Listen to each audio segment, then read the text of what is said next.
मेरे YouTube channel में खुश आमदीद।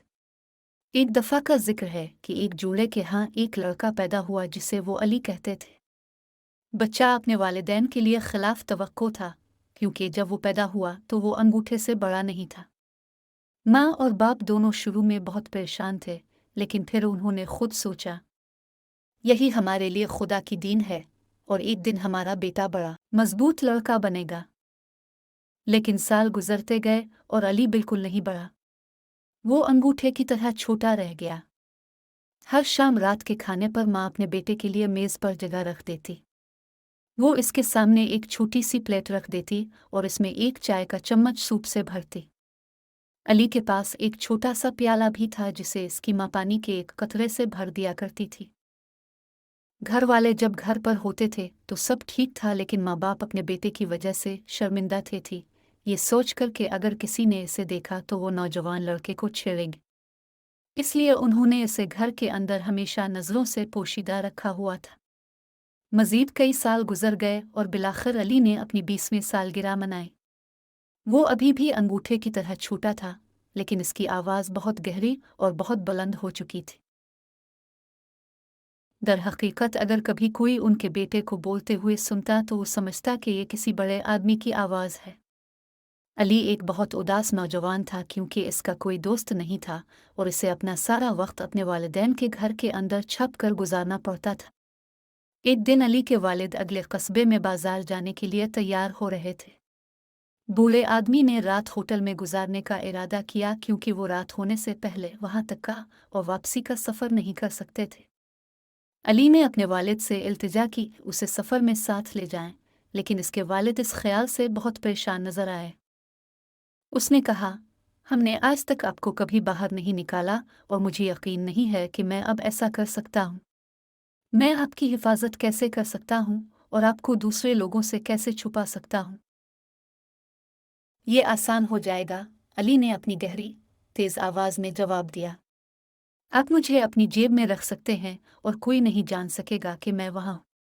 आप कपड़े में थोड़ा सा सुराख कर सकते हैं ताकि मैं सांस ले सकूं और मैं देख सकूं कि क्या हो रहा है और दुनिया के तमाम नए नज़ारों से लुत्फ अंदोज हो सकूं। अली के वालिद ने महसूस किया कि अली घर से निकलने के ख्याल से कितना पुरजोश था और इस वजह से इसने अपने इकलौते बेटे को न कहना नामुमकिन पाया। बूढ़े आदमी ने अपनी कमीज की जेब में एक बहुत छोटा सुराख किया और अली को अंदर चढ़ने में मदद की। माँ ने सफ़र के लिए थैले हवाले किए और दोनों को बोसा दिया और उनके लिए नेक ख्वाहिशात का इजहार किया। फिर अली और उसके वालिद पड़ोसी शहर के बाजार की तरफ रवाना हुए। सारा दिन सफ़र करने के बाद अली और उसके वालिद सड़क के किनारे होटल पहुंचे।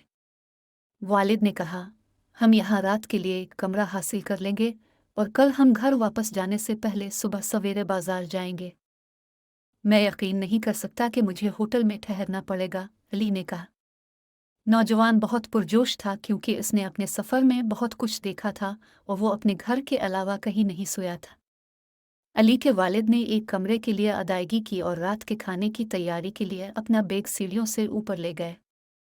बूढ़े आदमी के सामान खोलने और नहाने के बाद और अली को अभी तक अपनी जेब में छुपा कर वो इस उम्मीद के साथ खाने के कमरे में चला गया कि शायद वो अपने छोटे बेटे के लिए भी कुछ खाने का सामान ले आए। फिर कुछ बहुत गैर मुतवक्के हुआ। जैसे ही तमाम मेहमान रात के खाने पर बैठे, चोरों का एक गिरोह होटल में दाखिल हुआ।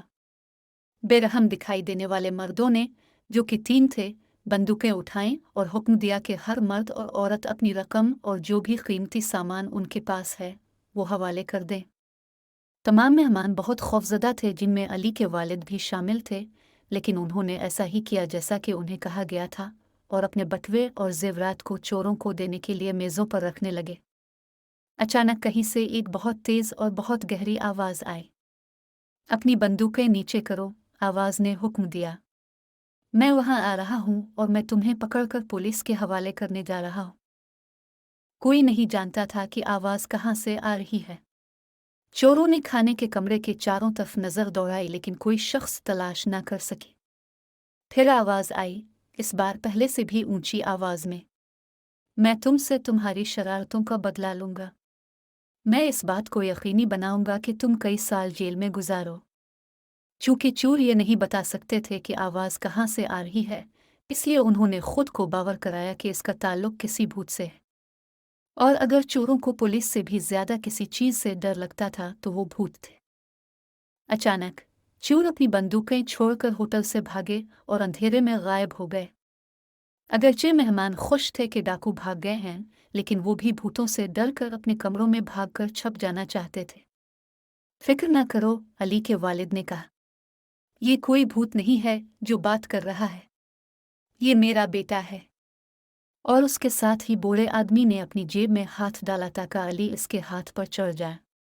फिर उसने अली को आहिस्ता से मेज पर बिठाया ताकि तमाम मेहमान हेलो कह सकी। मुझे यकीन है कि डाकू वापस नहीं आएंगे, अली ने अपनी गहरी तेज आवाज में कहा। इसके चेहरे पर उन तमाम मुहिम जुइयों की वजह से एक बड़ी मुस्कुराहट थी। मेहमान एक ऐसे लड़के से मिलने के लिए बहुत हैरान और बहुत मुतजस्सिस थे जो अंगूठे से बड़ा नहीं था। लेकिन सबसे बढ़कर वो सब अली के बहुत शुक्रगुजार थे कि उसने उन्हें चोरों से बचा लिया, और उन्होंने इसका शुक्रिया अदा किया और इससे हाथ मिलाया और उसके वालिद से कहा कि उन्हें इतना बहादुर बेटा मिलने पर कितना फ़ख्र होगा।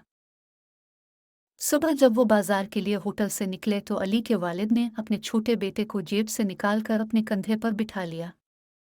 सारी सुबह बाजार में और फिर घर जाते हुए बूढ़े आदमी को राहगीरों से अली का तारुफ कराने के लिए कई बार रुकना पड़ा, और उसने बहुत फ़ख्र महसूस किया और सबको बताया कि किस तरह इसके बेटे ने तीनों चोरों से सबको बचाया था। इस शाम जब बाप बेटा घर पहुंचे तो अली की माँ बहुत परेशान नजर आई कि अली उनके शौहर के कंधे पर बैठा हुआ है। क्या होगा अगर कोई उसे देख ले, उसने अपने शौहर से पूछा। लेकिन बूढ़ा आदमी मुस्कुराया और अपनी बीवी को समझाया कि इन दोनों ने होटल में किस मुहिम जोई का तजुर्बा किया था और अली ने किस तरह सबको बचाया और चोरों को डराया। अपने बेटे से शर्मिंदा होना बहुत बड़ी गलती हुई है। हमें इतने सालों तक उसे घर में छुपा कर नहीं रखना चाहिए था। हमें अली और इन तमाम चीज़ों पर फ़ख्र करना चाहिए जो वो करने के काबिल है। अली की माँ को वाकई बहुत फ़ख्र हुआ जब उसने अपने बेटे की बहादुरी की दास्तान सुनी और वदा किया कि वो इसे कभी नहीं छुपाएगी या फिर कभी शर्मिंदगी महसूस नहीं करेगी। इस दिन के बाद से अली अंगूठे ने हमेशा अपने वालिदैन के कंधों पर सफ़र किया है, वो जहाँ भी जाते हैं, और उसने बहुत से काम देखे और किए हैं और बहुत सी मुहिम जुआएं की है। Leo and Angel's Marvin, Adventure. A Tale of Friendship,